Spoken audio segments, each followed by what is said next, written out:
La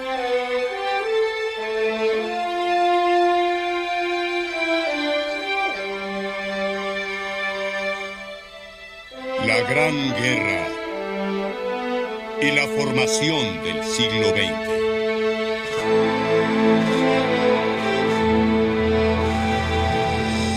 (1914-1918).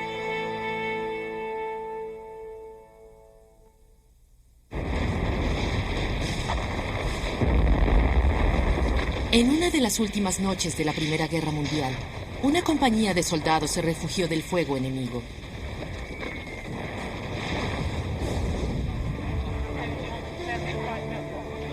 El oficial escribió a su madre con espíritu de esperanza.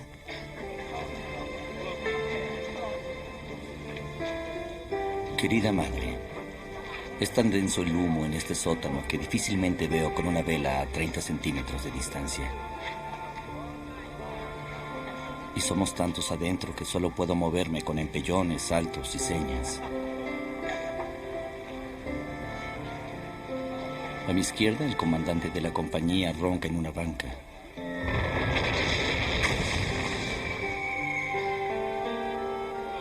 Es una buena vida.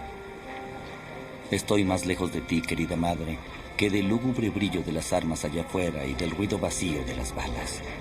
Espero que estés tan cobijada como yo.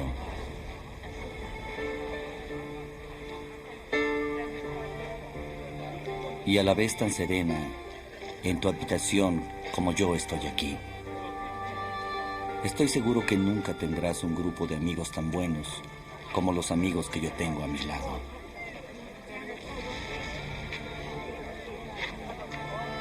No hay ningún peligro aquí, y si algo sucede, será antes de que leas estas líneas.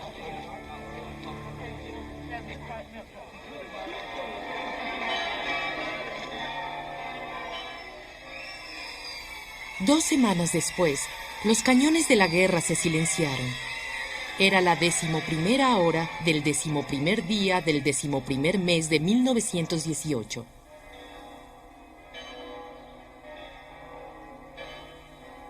Una hora después, tocaron a la puerta de la casa del oficial.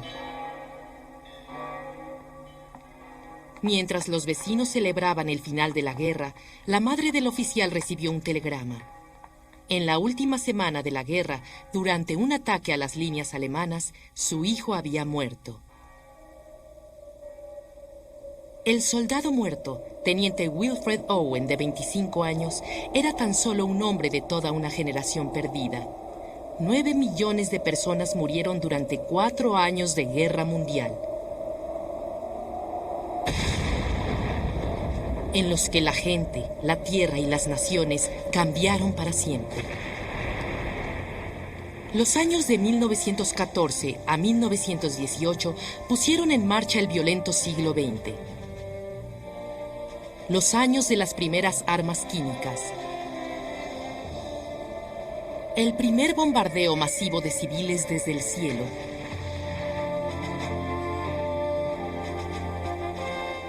El primer genocidio del siglo.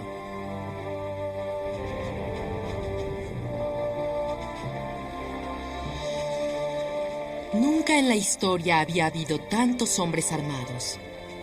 Nunca había llegado la guerra más allá del campo de batalla. Y nunca había herido tan profundamente a la sociedad.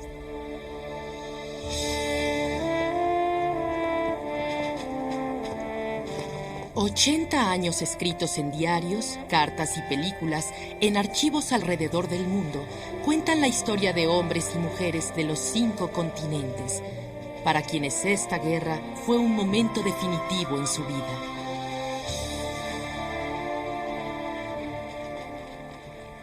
Se llamaría la Gran Guerra, ya que iluminó todo lo anterior y ensombreció todo lo que le siguió. Explosión, episodio 1.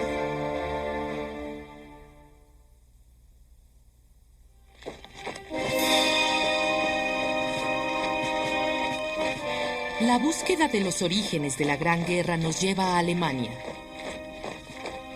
Su estado, militarista y frágil.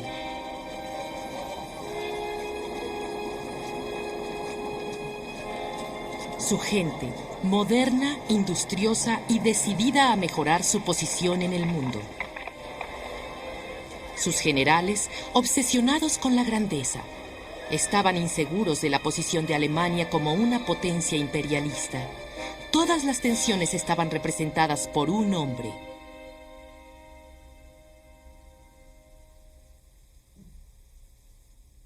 El Kaiser, Guillermo II, la cabeza de la ambición imperialista alemana. Estaba destinado a ser símbolo viviente del orgullo nacional.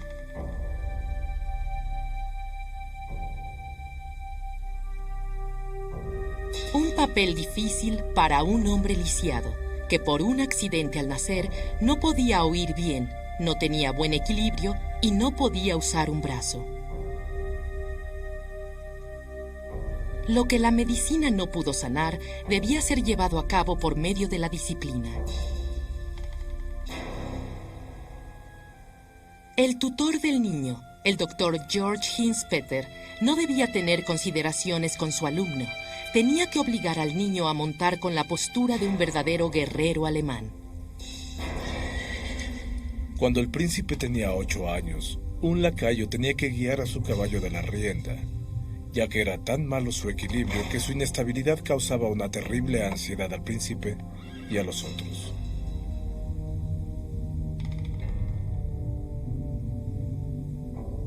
Tenía que lograrlo, costara lo que costara. Por lo tanto, subí al príncipe llorando al caballo, sin estribos, y lo obligué a llevar a cabo varios pasos.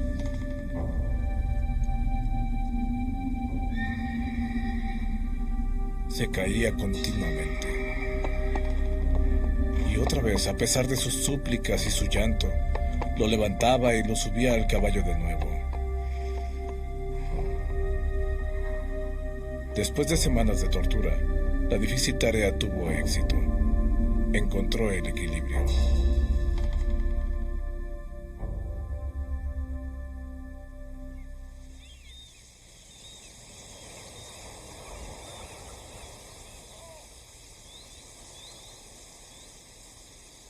En Inglaterra, el joven príncipe Guillermo encontró un escape a todas las humillaciones.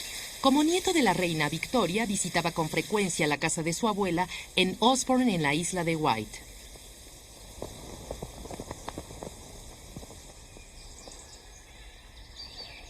En un patio que construyeron para ellos, con trincheras y un fuerte en miniatura, él y sus primos ingleses peleaban su versión de una antigua rivalidad. Fue aquí en donde comenzó su eterna obsesión por el mar. Yo tenía una pasión peculiar por la marina que surgió sin duda alguna de mi sangre inglesa. Cuando de niño me permitían visitar Portsmouth y Plymouth, admiraba la grandeza de los barcos ingleses. Ahí se despertó en mí el deseo de construir mis propios barcos algún día. Y cuando creciera, quería poseer una flota tan grande como la inglesa.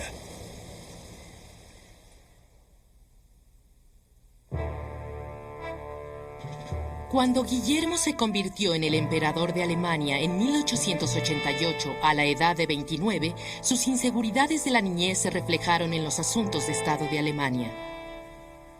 A sus comandantes les explicó su papel. Ustedes no saben nada. Solo yo sé algo. Solo yo decido. Imaginen a un hombre que tiene todo tipo de complejos terribles. Él desea, por un lado, ser un personaje tan grande en el escenario mundial como sus primos británicos. Y por otro, quiere ser una figura política fuerte y admirable. Y hasta cierto punto, creo que el Kaiser estaba fuera de la realidad.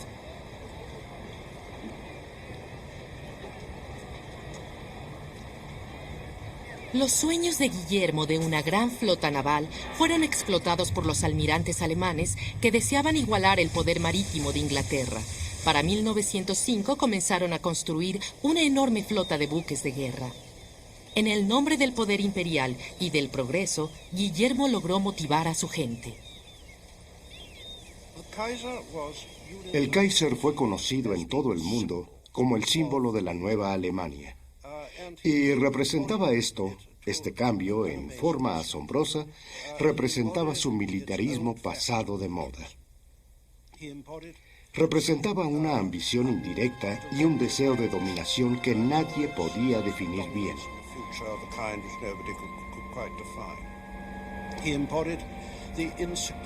Representaba la inseguridad, la incertidumbre y la neurosis que dominaba a la sociedad alemana y que era la causa de que esta nación fuera un aliado impredecible y peligroso para la manipulación del sistema internacional. Para las otras naciones de Europa, las intenciones alemanas eran amenazantes e inciertas. Pero el Kaiser había heredado una nación acostumbrada a la paz.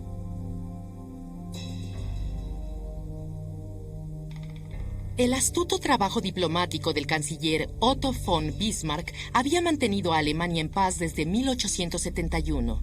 Bismarck no tenía ambiciones en el extranjero. Mediante tratados y alianzas, mantenía buenas relaciones con las otras grandes potencias, Gran Bretaña, Francia y el Imperio Austrohúngaro, pero sobre todo para evitar la guerra con Rusia. Pero Guillermo no tenía respeto por el delicado balance de poder logrado por Bismarck. El Kaiser sentía que representaba a la nueva Alemania. No estaba seguro del rumbo que seguía, pero iba a gran velocidad.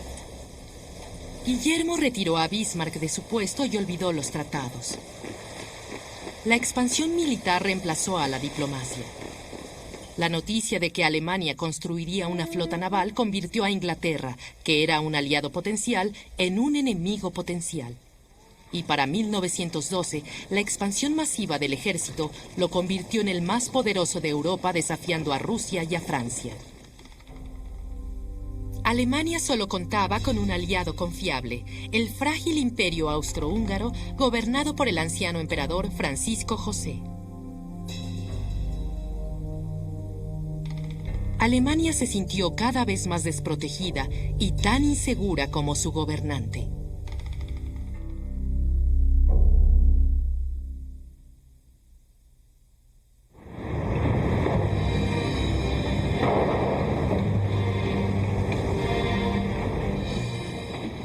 Una guerra internacional era solo una de las posibilidades que ofrecía el siglo.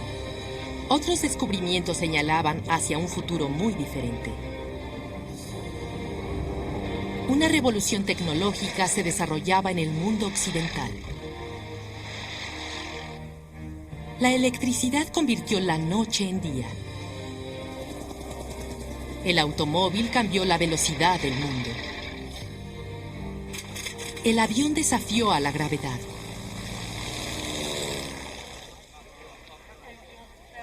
Para los monarcas, gobernadores y nobles europeos, la explosión tecnológica simbolizaba una nueva era que no comprendían.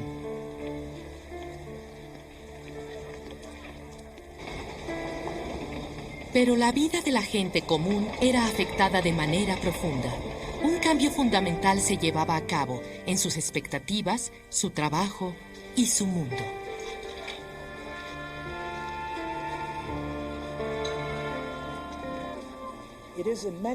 En relación a esto, un momento en el que se visualizan inmensas e ilimitadas posibilidades se presentó a todo el mundo. Y claro, eso no era necesariamente esperanza. También podía significar una inmensa frustración, ya que junto con estas posibilidades venía la pregunta, ¿por qué yo no? ¿Por qué no los campesinos? ¿Por qué no los empleados de las fábricas?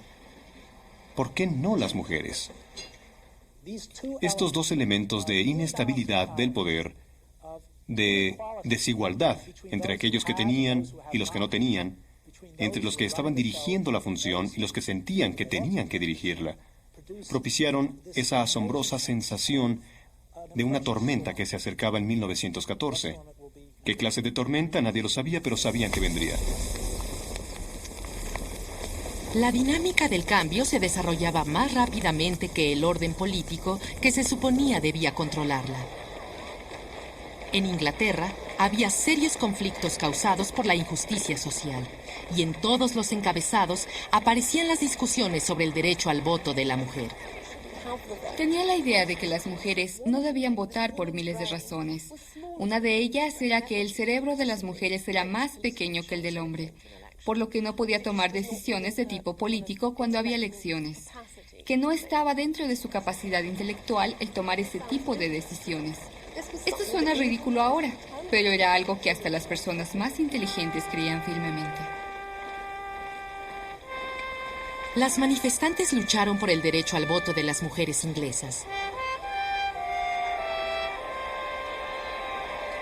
Cuando las protestas pacíficas no dieron resultado, se tornaron agresivas con una campaña de actos violentos. Escogieron como blancos los símbolos de la autoridad masculina como la iglesia y la propiedad. En el día del Derby, en 1913, las protestas cobraron su primera víctima, cuando una manifestante, Emily Wilding Davidson, se introdujo en la pista de carreras para bloquear al caballo del rey.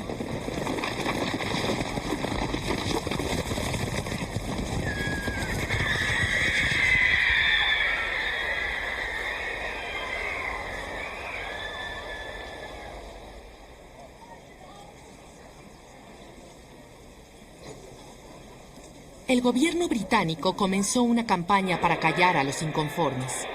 Hombres que eran acusados de desobediencia civil eran clasificados como presos políticos. Pero los manifestantes eran tratados como criminales comunes. 7 meses antes de que se desatara la guerra, la líder de las protestas, Sylvia Pankhurst, fue enviada a prisión por romper un cristal.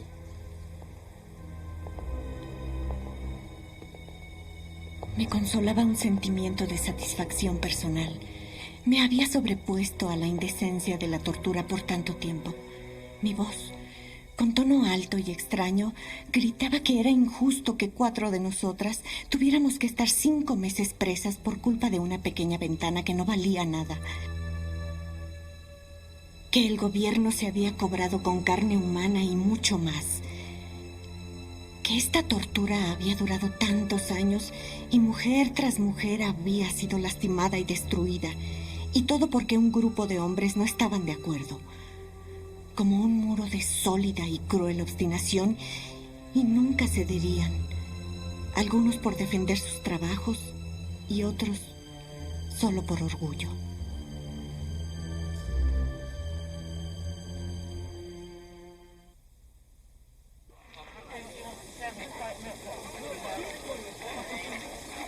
Los que no tenían derechos alzaron sus voces y surgió una nueva era, una era de protesta y desafío.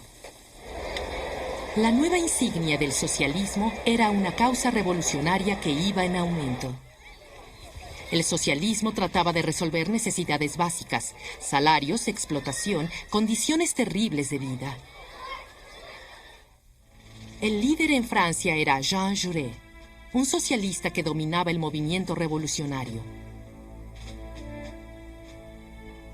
1/3 de Francia votó por el socialismo en 1914 y casi 1 millón estaban sindicalizados. Un periodista de Viena fue impactado por la figura poco usual de Jaurès. Primero noté su gran espalda, fuerte como un gran roble. Su cuello como el de un toro, corto y ancho. Y sentí de inmediato en él la fuerza de un campesino imperturbable.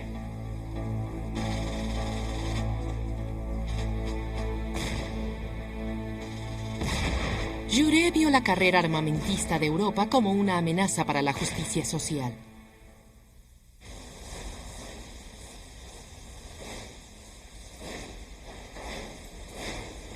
Él creía que la esencia del socialismo defendería las tierras y que las armas servían solo a las clases gobernantes para mantener el control militar. ¿Cómo será el futuro para nosotros cuando los millones que se gastan para preparar la guerra sean usados de manera útil para mejorar el bienestar de la gente, para la construcción de hogares decentes para los trabajadores, para mejorar los transportes, para distribuir la tierra? La fiebre del imperialismo se ha convertido en una epidemia. Es la enfermedad de una sociedad mal guiada que no sabe cómo usar su energía en casa. Les moyens réels, les moyens d'action. Él sabía cómo actuar de verdad. Primero que nada, sabía hablar. Segundo, Jaurès trataba de organizar un arbitraje internacional en caso de que se desatara la guerra. Tercero, y esta era la carta más fuerte de Jaurès, llamar a una huelga internacional de trabajadores de todos los países que podían participar en la guerra.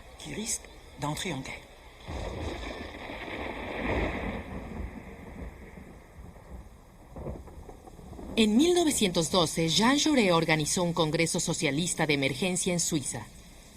La guerra parecía estar cerca.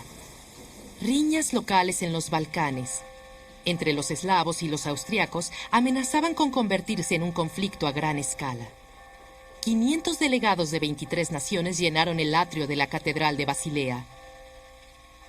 Jaurès subió al púlpito, decidido a convencer a los delegados de regresar a sus casas con un mensaje de paz. Pienso en las palabras que Schiller escribió en el encabezado de su hermosa canción de la campana. Convoco a los vivos, lloro a los muertos, detengo los rayos. Entonces Jaurès se inclinó hacia adelante y habló a los miles de rostros que lo miraban. Convoco a los vivos a que se resistan al monstruo que arrasará con la tierra.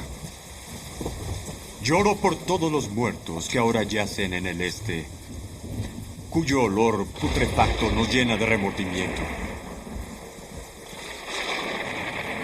Voy a detener los rayos de la guerra que retumban en el cielo. Jaurès hizo una pausa y, como acto final de una obra teatral, la música de la Novena Sinfonía de Beethoven inundó la catedral.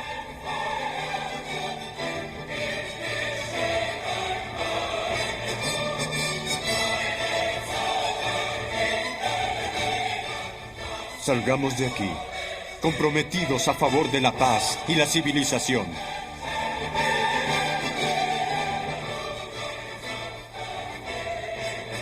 El Congreso acordó que los trabajadores no pelearían en el insignificante conflicto de los Balcanes. En Berlín, 250.000 personas se manifestaron en contra de la guerra. Conforme Europa se alejaba de la guerra, Jaurès estaba convencido de que el mundo iniciaba una nueva era de paz. Pero en 2 años se iba a demostrar lo contrario.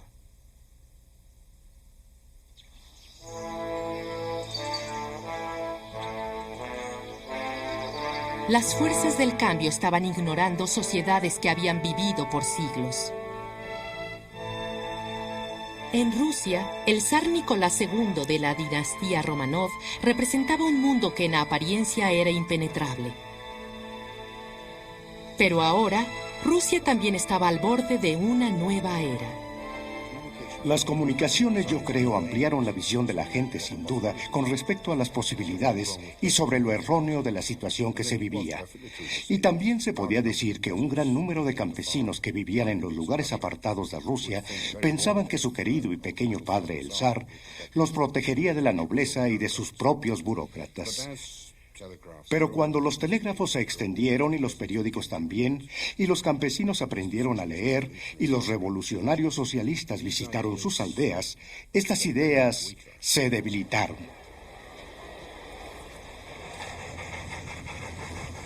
Los campesinos ahora podían viajar a la capital y ver al zar en persona.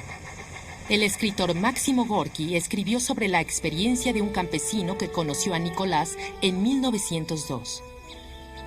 Esto es lo que me sucedió cuando conocí al zar. Imaginen ustedes que creen en una persona que es inaccesible, pero que esa persona reúne todas las cualidades, toda la fuerza, la sabiduría y la santidad de Rusia.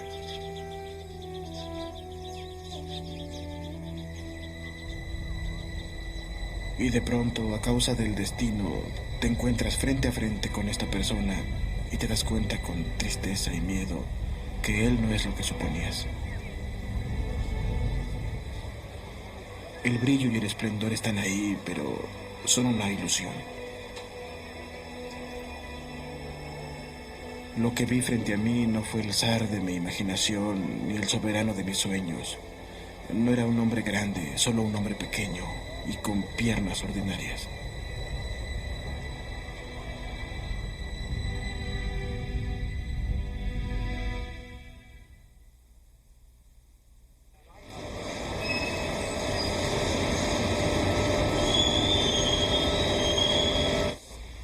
Desde el este de Europa hasta el oeste, había una revolución socialista en camino. En Alemania, los trabajadores experimentaban los cambios más rápidos de Europa.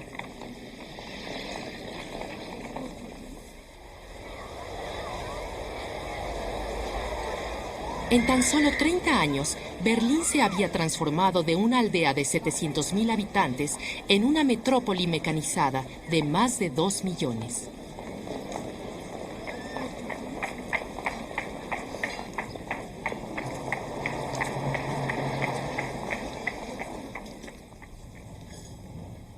Muchos alemanes de la clase media compartían la fe del Kaiser en la supremacía de la cultura alemana. Para ellos, era necesario dar a Alemania la dominación continental que merecía. Y en ese sentido, el Kaiser es, de alguna forma, el representante de esa generación que llega al poder en 1890. Bismarck consideraba a las colonias como una distracción. Para la gente joven todo esto era solo un juego y si el Kaiser les iba a dar colonias, eso les agradaba.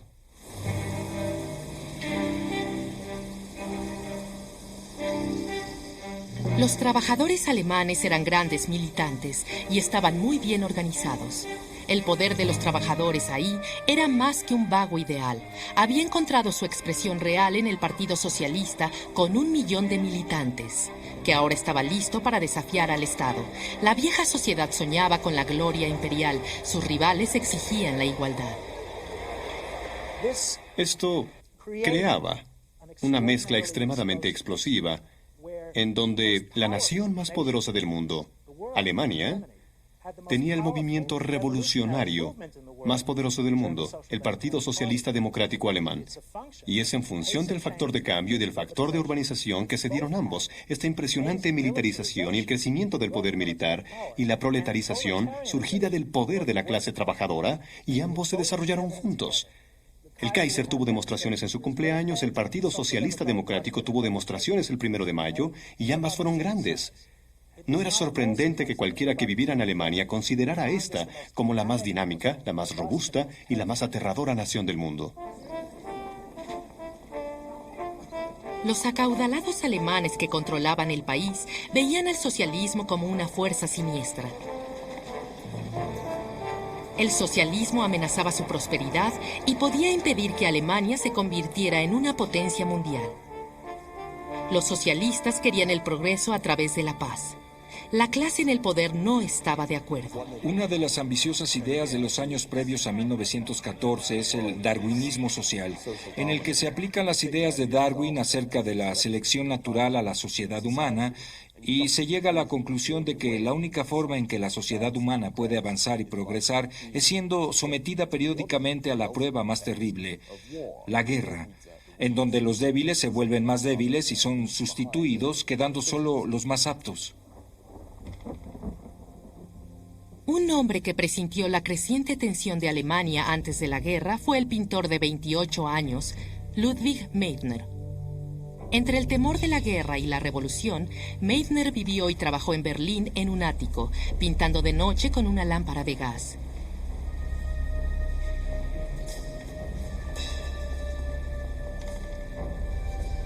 De su pincel salieron visiones perturbadoras de un apocalipsis que se aproximaba. Era una época como ninguna otra en la gran ciudad de Berlín. Yo era pobre, mas no infeliz. Había hecho un hogar para mí en un estudio barato con un catre y varias cajas que servían de mesas.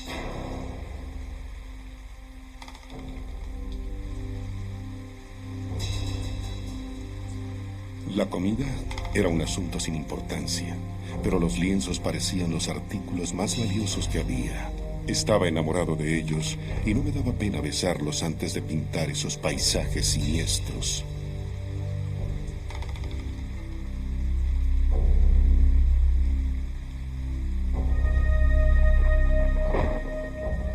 Yo no pintaba sobre la vida, sino lo que mi imaginación me exigía que pintara.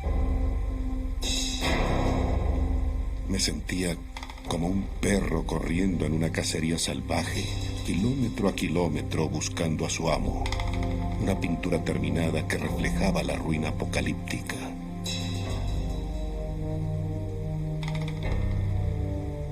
Me aterraban esas visiones.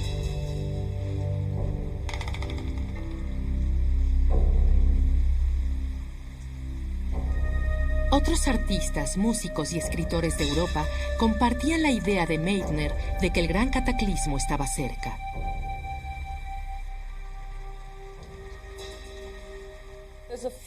Hay una fiebre y un sentimiento de que todo tiene que terminar. Como decía Duchamp, necesitamos la gran vacuna en Europa. Y si esta debe ser la guerra, si necesitamos la guerra, será la guerra, pues necesitamos la vacuna. Pero la estaban viendo en términos sociales. Meitner era como todos los demás. Estaba leyendo Zaratustra en ese entonces. Y hay un párrafo famoso en Zaratustra en donde Nietzsche expone la idea de que las ciudades, en verdad, son la olla de presión de la humanidad moderna y tienen que estar a punto de explotar para que esta revolución se realice. Meitner había pintado el futuro de Alemania. Su país estaba a punto de explotar. Pero no sería una revolución social, sino una guerra.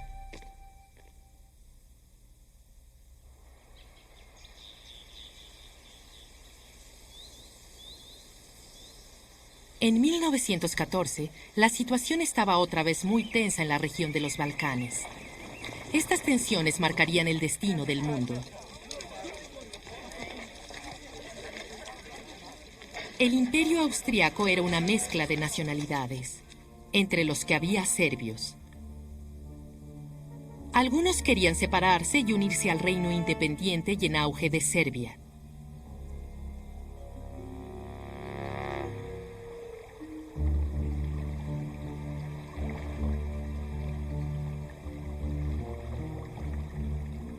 Gavrilo Princip era uno de ellos. Miembro de la sociedad secreta serbia, la Mano Negra, pretendía sacar a Austria del territorio eslavo.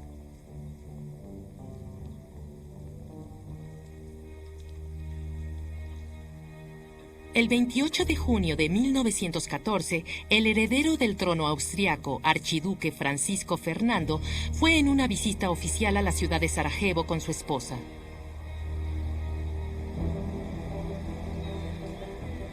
A las 11 en punto, una equivocación del conductor de su auto lo puso frente a frente con Gavrilo Princip.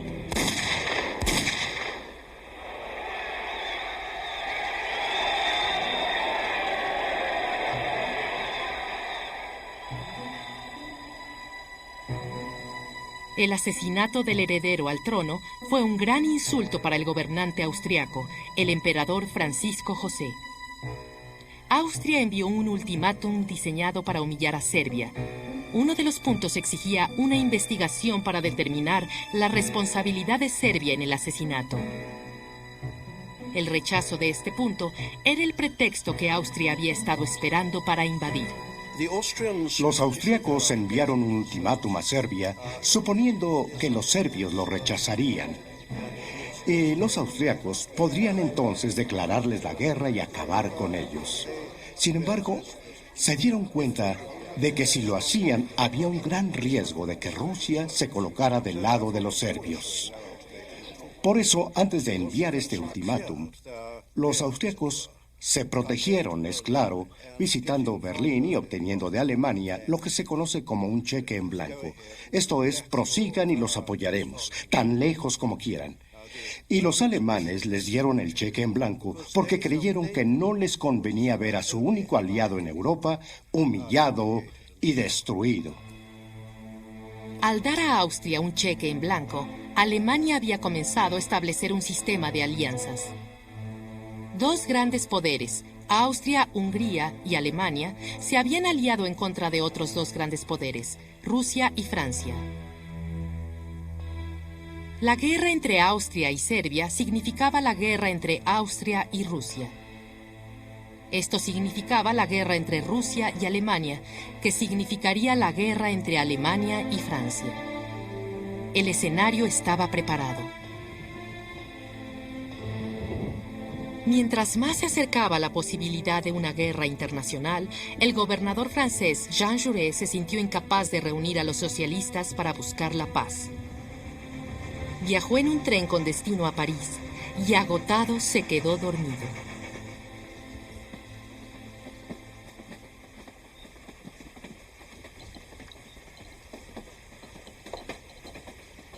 En el asiento frente a Jaurès estaban dos amigos.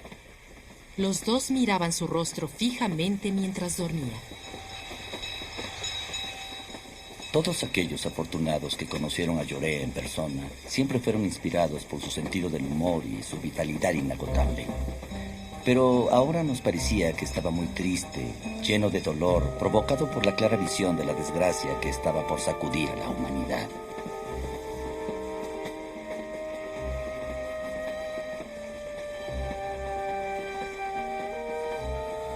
Mientras veíamos su magnífico rostro, tuvimos el terrible presentimiento de que estaba muerto. Estábamos aterrados.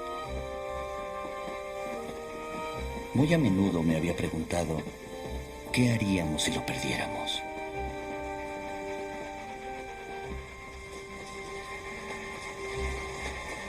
Los sucesos se desarrollaban demasiado rápido para Jaurès, para los diplomáticos y aún para los jefes de Estado. El último día, el día que Austria había decidido atacar, el zar se comunicó con su primo, el Kaiser. 28 de julio para el Kaiser. En este momento tan serio, yo te pido que me ayudes. Te ruego en nombre de nuestra antigua amistad que hagas lo posible para detener a tus aliados antes de que sea demasiado tarde. Nikki. Para el zar, considerando la gran amistad que nos une a ambos desde hace mucho tiempo con lazos estrechos, ejerceré todas mis influencias para llegar a un arreglo satisfactorio contigo. Tu muy sincero y devoto amigo y primo, Willy.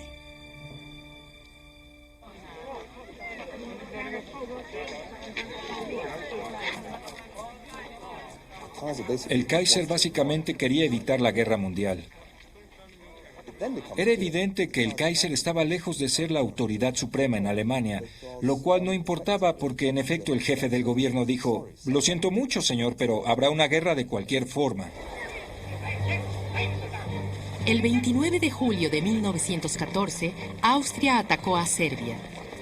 Tal como Alemania lo había previsto, los comandantes militares rusos quisieron entrar en acción cuando Serbia, su aliada, fue atacada.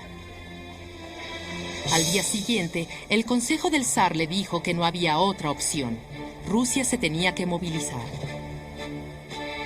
Piensen en la responsabilidad de lo que me están aconsejando.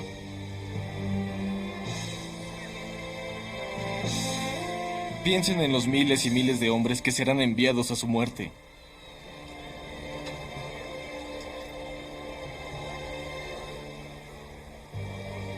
Nicolás se esperó hasta las 4 de la tarde para firmar la orden. El elemento oculto de la guerra de 1914 era la palabra honor. El honor es algo que se defiende, algunas veces de forma irracional, otras veces aún cuando no está en juego. Debo decir que en cualquier caso, ninguna de las grandes potencias tenía interés de entrar a la guerra, y todas lo hicieron. Una razón puede ser que su honor estaba en juego. La movilización rusa era justo lo que quería el gobierno alemán. Ahora Alemania podía atacar, con el pretexto de que solo estaba respondiendo a una amenaza. En la tarde del 31 de julio, Mientras que Francia planeaba su reacción ante la crisis, Jean Jaurès y sus amigos se reunieron en un café de la calle Montmartre.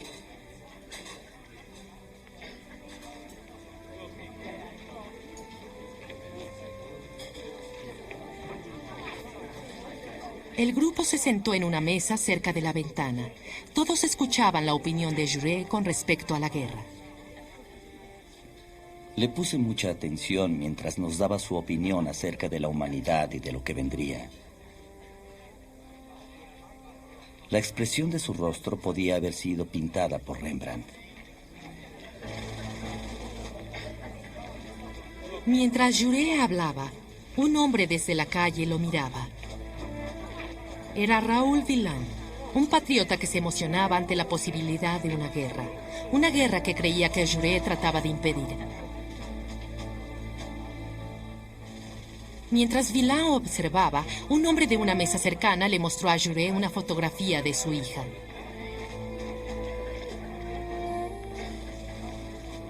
En ese momento, Villain entró por la ventana. Atrás de mí se deslizó una mano con un revólver. Se vio una llamarada, como la flama de un cigarro, firme y brutal. Yo no vi sangre, solo un temblor doloroso.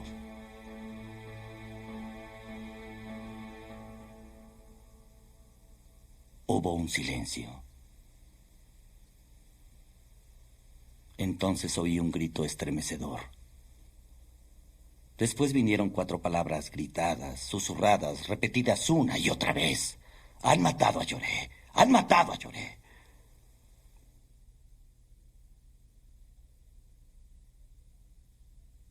El asesinato de Jaurès coincidió con la movilización francesa al día siguiente y con una movilización general. ¿Cómo se puede llamar a los obreros a una huelga? La idea no era una huelga de soldados, sino de obreros.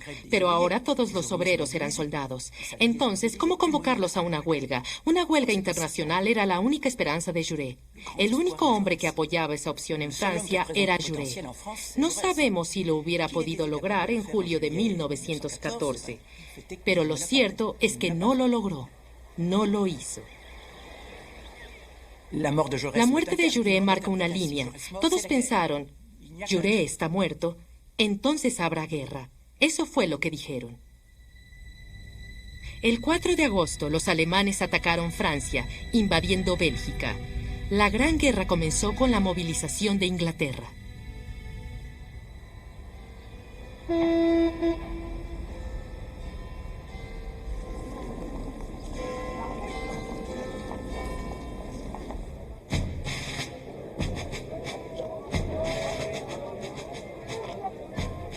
Durante los últimos 10 años, se había desarrollado la idea en Inglaterra de que tarde o temprano iba a haber un enfrentamiento con los alemanes. Entonces, no fue una sorpresa cuando sucedió, pero además de eso, el verdadero argumento que unió a la nación para que se lanzara a esta guerra fue la invasión de Alemania a Bélgica, que no era solo la invasión a un país neutral, ya que su neutralidad había sido garantizada por los ingleses. No era un asunto de moral internacional o de derecho internacional, sino que el honor británico estaba en juego. Y todos esos factores juntos crearon una verdadera unión en el país para que Inglaterra apoyara a Francia. Alemania había aceptado el riesgo de una gran guerra y sus rivales habían reaccionado así. Es mejor ahora que después. Esa era la visión del Consejo General. Se desataría la guerra.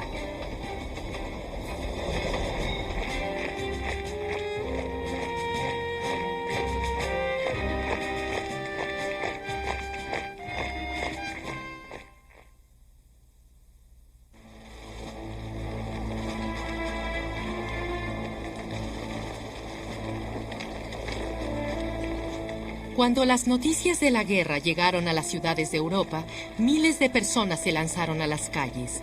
Las manifestaciones en contra se evaporaron por falta de apoyo popular. Al artista Ludwig Meiner le parecía que sus compatriotas berlinenses de pronto estaban poseídos. Y de las entrañas de la tierra salieron enemigos mortales que se introdujeron en la mente de todos. y en la locura convirtieron este castigo en una gran fiesta. En todas las naciones en guerra, los ciudadanos fueron convencidos de que su país estaba peleando una guerra justa y defensiva. Los conflictos internos que habían amenazado con dividir a la sociedad se hicieron a un lado. El gran movimiento socialista se dio cuenta de que el mundo de 1914 daba prioridad al patriotismo. Los manifestantes decidieron que apoyarían a los soldados y pelearían por sus derechos más tarde.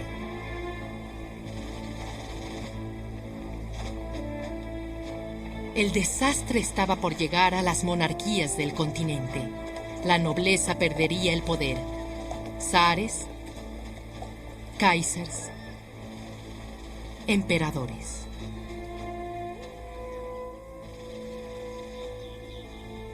Con menos estruendo, millones de personas comunes también cambiarían para siempre.